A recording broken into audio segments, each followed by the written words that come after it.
Good morning friends, कैसे हो? अभ्यास और स्वाध्याय के प्रश्न लिख लिए?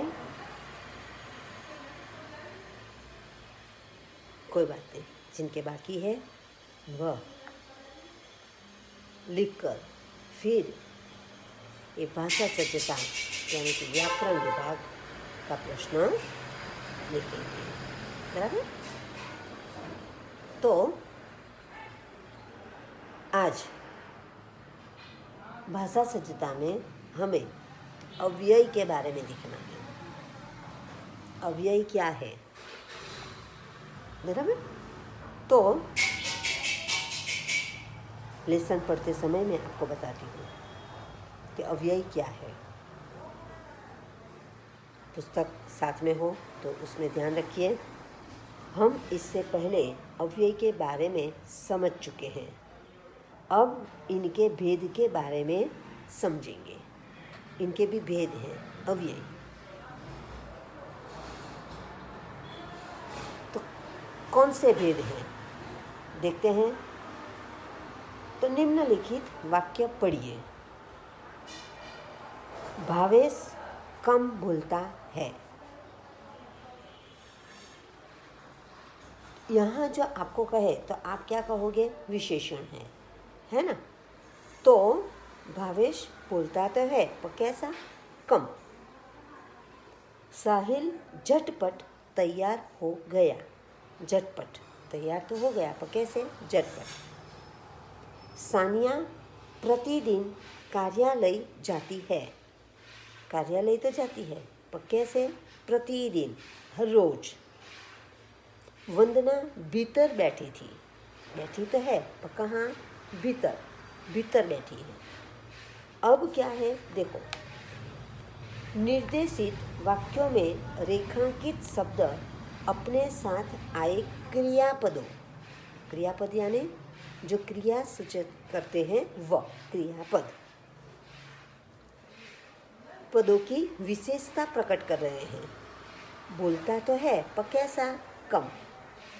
तैयार तो हो गया पर कैसे? झटपट। कार्यालय जाती तो है पर कैसे? प्रतिदिन। बैठी थी पर कैसे? भीतर। कहाँ? भीतर। तो ये उसका विशेषण है। और विशेषण की व्याख्या तो आपको पता ही है कि संज्ञा या सर्वनाम में कुछ विशेषता बताए या विशेषता बताने वाले शब्द को विशेषण कहते हैं। तो यहाँ क्रियापद जो है उनकी विशेषता बताते हैं। बराबर? तो कम शब्द क्रिया का परिमाण यानी कि मात्रा है ना। आगे भी मैंने कहा था आपको, परिमाण और परिणाम दोनों में अंतर है। अक्षर एक ही है, पर अण म एक ही है, पर बोलने में और लिखने में बहुत फर्क पड़ेगा। बोलना है परिमाण और लिखोगे परिणाम तो गलत होगा। बराबर? तो ध्यान में रखना। तो परिमाण यानी मात्रा, वजन जो कहते हैं ना वह। झटपट शब्द क्रिया की रीति बताती है। रीति, गति कैसी है? झटपट, धीरे धीरे, वह गति है, रीति है। प्रतिदिन शब्द क्रिया के काल, प्रतिदिन, हर रोज, एक सप्ताह में, 15 दिनों में, तो वो क्या है? काल है। काल बता रहा। भीतर शब्द क्रिया के स्थान संबंधी विशेषता बताते हैं। क्रिया के स्थान संबंधी यानी कि स्थान बता रहा है। बराबर? अर्थात वे क्रिया विशेषण अव्यय है। क्या है? क्रिया विशेषण अव्यय। क्रिया भी है, क्रिया में कुछ विशेषता बताई, इसीलिए क्रिया विशेषण। समझ गए आप? सिर्फ विशेषण कहे तो आपको बताना है कि कम, झटपट, प्रतिदिन, भीतर, ये सब विशेषण है। तो अव्यय कहाँ है? इनका भेद कहाँ है? तो अव्यय का भेद क्या है? ये क्रिया विशेषण अव्यय। क्रिया भी दिखाई है और उसके अंदर कुछ विशेषता बताई है, इसीलिए क्रिया विशेषण अव्यय। बराबर? समझ गए आप? अब आगे देखते हैं, और इसके पहले हम इसकी परिभाषा समझ लें, व्याख्या समझ लें कि क्या है। तो जो शब्द क्रिया की विशेषता बताता है उसे क्रिया विशेषण अव्यय कहते हैं, बराबर। जैसे आजकल, कल, साथ, ऊपर, नीचे, खूब, कम, अधिक, वे क्रिया विशेषण अव्ययी है। समझ गए आप? समझ गए? अब आगे देखते हैं। तो निम्नलिखित वाक्य पढ़िए। राम के साथ लक्ष्मण भी वन में गए। पहले वाक्य पढ़ लेते हैं, के साथ। बगीचे के चारों ओर दीवार बनी हुई है। के चारों ओर। हमारे घर के आगे मस्जिद है। के आगे। मनीषा मानसी से मधुर गीत गाती है। से मधुर। आज साजिद की जगह वाजिद खेलेगा। की जगह, है ना। तो लिटी कहाँ की है? रेखांकित कौन से शब्द है? के साथ, के चारों ओर, के आगे, से मधुर और की जगह, बराबर। अब इसके बारे में क्या कहते हैं वह सुनो। कि निर्देशित वाक्यों में रेखांकित शब्दों पर ध्यान दे तो स्पष्ट हो जाता है कि ये सभी किसी न किसी संज्ञा के बाद प्रयुक्त हुए हैं। प्रयुक्त यानी आए हैं। सभी ये देखो रेखांकित किए शब्द है वह संज्ञा के बाद है। पहला राम तो उसके बाद है बगीचा, वो भी संज्ञा है। हमारा घर तो वो भी संज्ञा है। मनीषा मानसी वो भी संज्ञा है। साजिद वो भी संज्ञा है। यानी कि संज्ञा के बाद प्रयुक्त हुए हैं या आए हैं। ये वाक्य में आए अन्य संज्ञा शब्दों से, अन्य संज्ञा शब्द यानी कि ये तो है संज्ञा है, तो उसके अलावा और जो संज्ञा शब्द है वहाँ शब्दों से संबंध का बोध करा रहे हैं। दोनों के बीच संबंध बता रहे हैं ना। के साथ, के चारों ओर यानी कि राम और लक्ष्मण दोनों का संबंध, बगीचे और दीवार दोनों का संबंध, हमारा घर और मस्जिद दोनों का संबंध, एक संज्ञा ही है ना। मनीषा मानसी से मधुर गीत गाती है, तो मनीषा और मानसी ये दोनों का संबंध, साजिद और वाजिद ये दोनों का संबंध है ना। तो एक दूसरे का संबंध बताते हैं। अब आगे क्या कहते हैं सुनो। के साथ राम और लक्ष्मण का संबंध बताते हैं। के चारों ओर यानी बगीचे और दीवार का संबंध बताते हैं। के आगे यानी कि घर और मस्जिद का संबंध बताते हैं। से मधुर तो मनीषा और मानसी का संबंध बताते हैं। की जगह तो साजिद और वाजिद दोनों का संबंध बताते हैं, बराबर। अब इसकी परिभाषा क्या कहती है वह सुनते हैं। कि जो शब्द संज्ञा या सर्वनाम के बाद, संज्ञा या सर्वनाम के बाद प्रयुक्त किए जाते हैं तथा अन्य संज्ञा या सर्वनाम या अन्य शब्दों के साथ संबंध का बोध कराते हैं वे संबंध बोधक अव्यय है, बराबर। पहला हमने क्या देखा? क्रिया विशेषण अव्यय।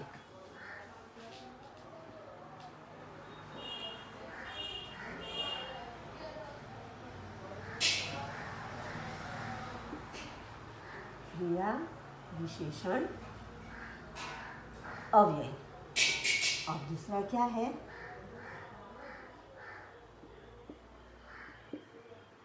संबंध बोधक अव्यय। बराबर। तो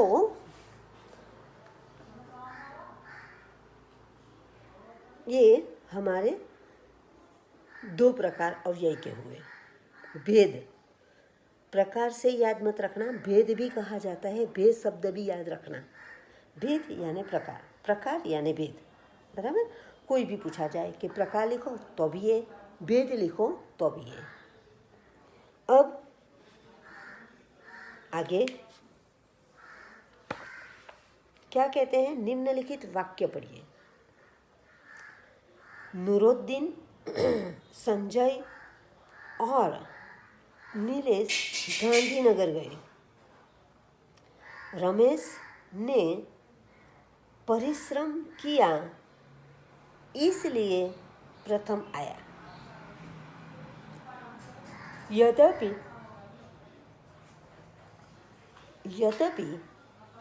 वह निर्धन है तथापि उदार है। तो यहाँ पर रेखांकित किन शब्दों पर है, और, इसलिए, तथापि। बराबर। अब क्या कहते हैं, उपयुक्त वाक्यों में रेखांकित शब्द दो शब्दों, दो वाक्यों या दो वाक्यांशों, वाक्यांश यानी वाक्य का अंश, वाक्यांशों को जोड़ने का काम कर रहे हैं। जुड़ते हैं ना, देखो, संजय और नीलेश, नूरुद्दीन, संजय, नीलेश गांधीनगर गए, हम ऐसा कहेंगे नहीं, तीन ही हैं, इसीलिए अंत के शब्दों के पास और लिखे।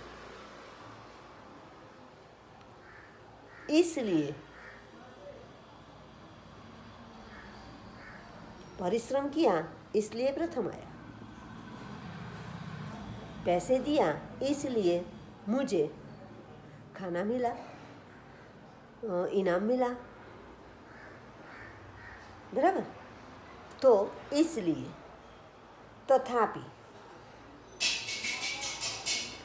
यद्यपि वो अमीर है तथापि वह कंजूस है। એ અમીર છે એટલે એ कंजूस છે। समझ गए आप? तो ये क्या बताते हैं, जहाँ जोड़ने का काम करते हैं। अब उसकी परिभाषा क्या कहती है, तो दो वाक्यों, वाक्यांशों अथवा शब्दों के परस्पर मिलाने वाले शब्द को समुच्चय बोधक अव्यय कहा जाता है। क्या? समुच्चय बोधक अव्यय कहा जाता है। जैसे और, तथा, किंतु, अथवा, इसलिए। बराबर। तो अब तीसरा हमने क्या देखा,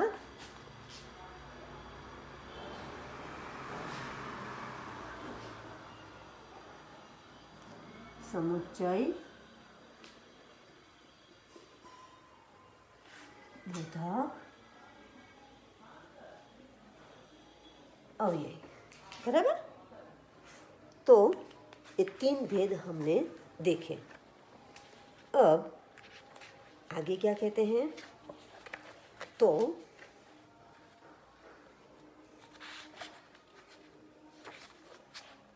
निम्नलिखित वाक्यों को पढ़िए। फिर से कुछ वाक्य दिए हैं।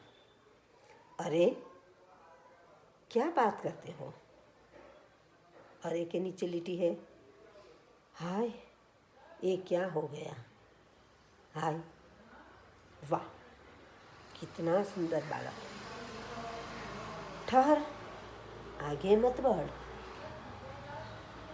बाप रे इतना लंबा सांप।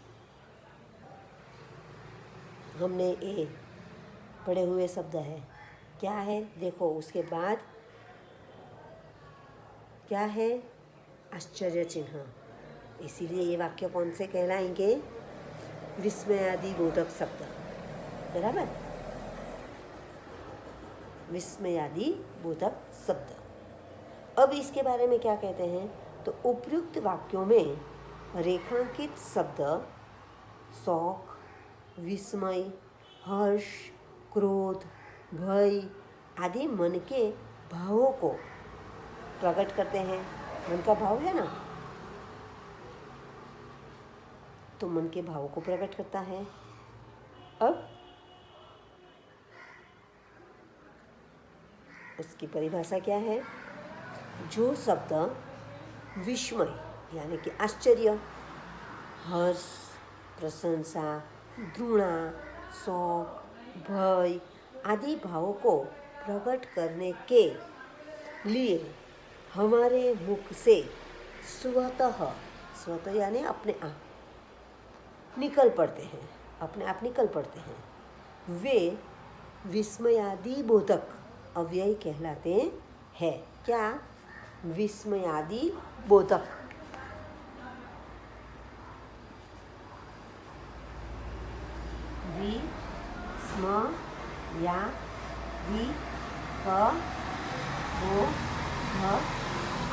विस्मयादि बोधक अव्यय, बराबर, जो अपने आप निकल जाता है तो वो विस्मयादि बोधक। अब उसके बारे में हमने जाना, आगे क्या है, तो निम्नलिखित वाक्यों में से अव्यय छांटिए। देखो, अव्यय छांटिए यानी अलग कीजिए और उसका भेद बताना है आपको, बराबर, भेद भी बताना है। यहाँ लिखा तो नहीं है पर मैं कह रही हूँ कि भेद भी बताओ, तो आपको पता चले, आपकी प्रैक्टिस हो जाएगी, बराबर। आज मैंने बहुत कम खाना खाया। आज यानी क्या हुआ, काल हुआ, इसीलिए ये क्या हुआ, कालवाचक क्रिया विशेषण अव्यय। क्रिया विशेषण, खाना तो खाया पर कब, आज, बराबर, तो एक क्रिया विशेषण अव्यय काल बताता है। इसीलिए अंजलि सोनल के आगे बैठी है, तो अब यहाँ विशेषण क्या होगा, अरे अव्यय क्या होगा, के आगे, बराबर। तो अब उसका प्रकार क्या हुआ, दोनों का संबंध बताते हैं ना, इसीलिए संबंध बोधक अव्यय, बराबर। मीनाक्षी और सालवी गांव जा रहे हैं, तो यहाँ अव्यय क्या होगा, और। अब ये और क्या हुआ, तो समुच्चय बोधक।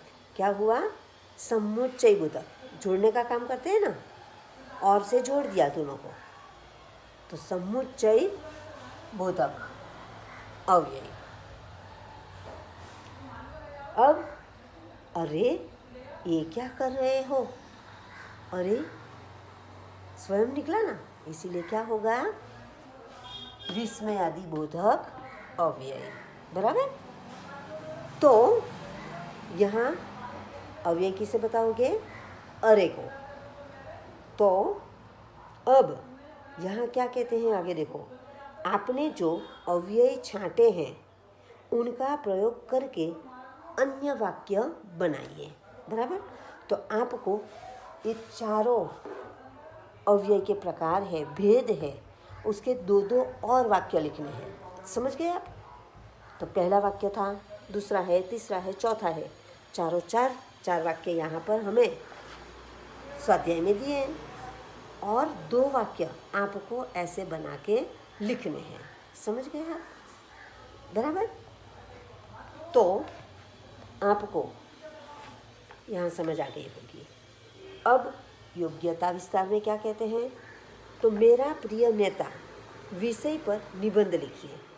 आपके प्रिय नेता कौन है, गांधी जी, सुभाष चंद्र बोस, जवाहरलाल नेहरू, लाल बहादुर शास्त्री, कौन है, तो उसके बारे में आपको लिखना है, बराबर। आपको ये निबंध हमारे निबंध विभाग के अंदर लिखना है। राष्ट्रीय नेताओं के चित्र चार्ट पर चिपकाइए। अभी तो स्कूल हमारी बंद है, जब भी स्कूल खुलेगी तो आपको ये चित्र काम आएंगे, तो आप इकट्ठे कर रखना। ऐसे डाक टिकटों का संग्रह कीजिए जिनमें राष्ट्रीय नेता के चित्र हो। डाक टिकट तो आप डाक खाने जाओ तो आपको पता चलेगा, और हमारे राष्ट्रीय नेता जो है तो उसके बारे में, उसके चित्र वाली जो डाक टिकट है वह इकट्ठे करना। बराबर? आपके घर भी होगी तो वो भी चलेगी, आपको ध्यान रहे। किसी राष्ट्रीय नेता के जीवन के प्रेरक प्रसंग सुनाइए। आपको सुनाना है। आप सभी मित्र इकट्ठे हो जाओ तो एक दूसरे अलग अलग राष्ट्रीय नेता के बारे में सुनाओगे। बराबर? कोई एक छोटा सा प्रसंग सुनाओ, दूसरा सुनाए, तीसरा सुनाए, तो आपके पास बहुत सारी माहिती इकट्ठी हो जाएगी। नमक सत्याग्रह और हिंद छोड़ो आंदोलन के बारे में सचित्र जानकारी प्राप्त कीजिए। नमक छोड़ो आंदोलन, उसके बारे में और हिंद छोड़ो के बारे में आपको जानकारी प्राप्त करनी है। जो अब तो नेट है, इसीलिए किसी को भी कोई तकलीफ होगी नहीं। महापुरुष और उनके नारों की सूची बनाइए। जो भी महापुरुष हो गए, उन्होंने जो भी नारा दिया है, उन नारों की सूची, लिस्ट बनानी है। बराबर? अब आगे तो निम्नांकित कोष्टक में भारतीय स्वतंत्रता संग्राम के 10 अमर क्रांतिकारियों के नाम छिपे हैं।